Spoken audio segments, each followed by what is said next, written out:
Okay, the last thing we're going to discuss is linear and angular speed. So linear speed and angular speed.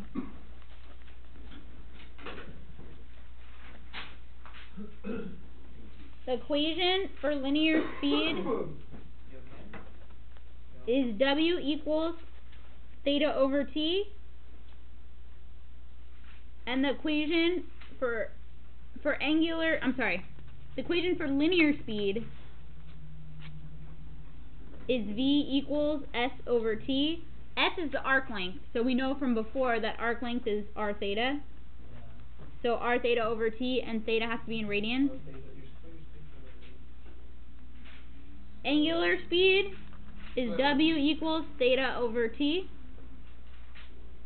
And as you can see, this is theta over t, so this is theta over t, so you could even reduce this to r times W. So what's the equation for this? There's two different equations. One is V equals S over t. S, this is arc length. Arc length is the same as r times theta. So you could say r theta over t. Or you can see that theta over t equals W over here, so r times W. So there's many different ways to figure this out. Okay? What this means is linear speed is some kind of distance. So it's going to be like meters per second. Okay? Angular speed is, so this is speed around the outside of the circle.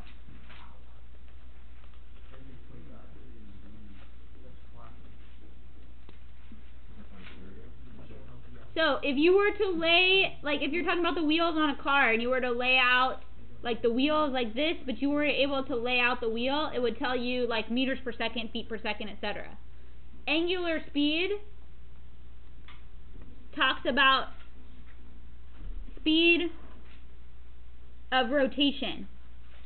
So this has to do with angles, and it's always going to be radians per some unit of time.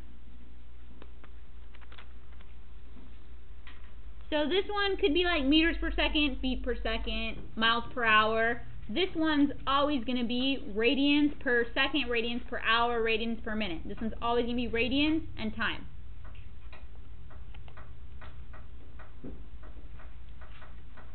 So,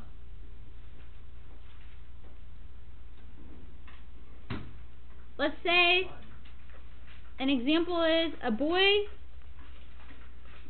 rotates a stone above his head.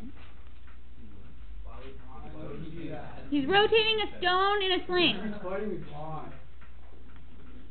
do you mean in a Yeah, like a rotating a stone in a sling. The sling is 3 feet long, and his rate is 15 revolutions every 10 seconds.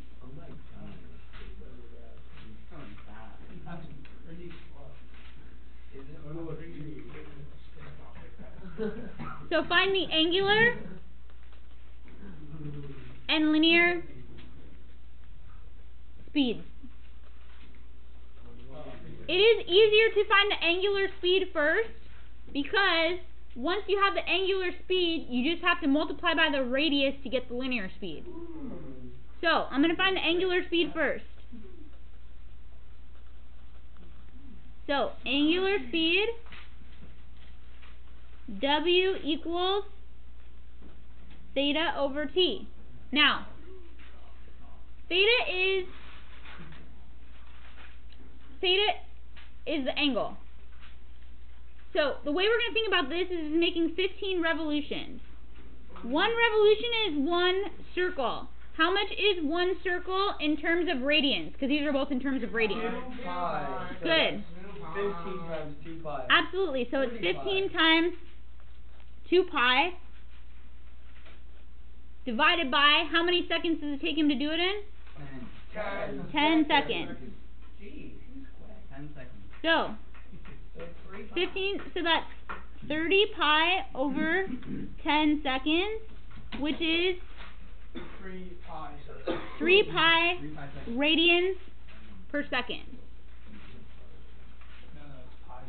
So that is angular speed. Now, the linear speed, we said we would do this second because we wanted to make it easy on ourselves.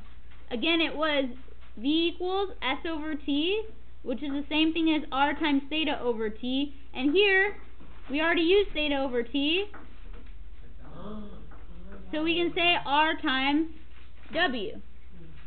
Our w value was 3 pi. What's the radius? How long was his sling? 3 feet. 3 feet. So we're going to say 3 times 3 pi gives us how much? 9 pi. 9 pi, and it's feet, so 9 pi feet per second. But what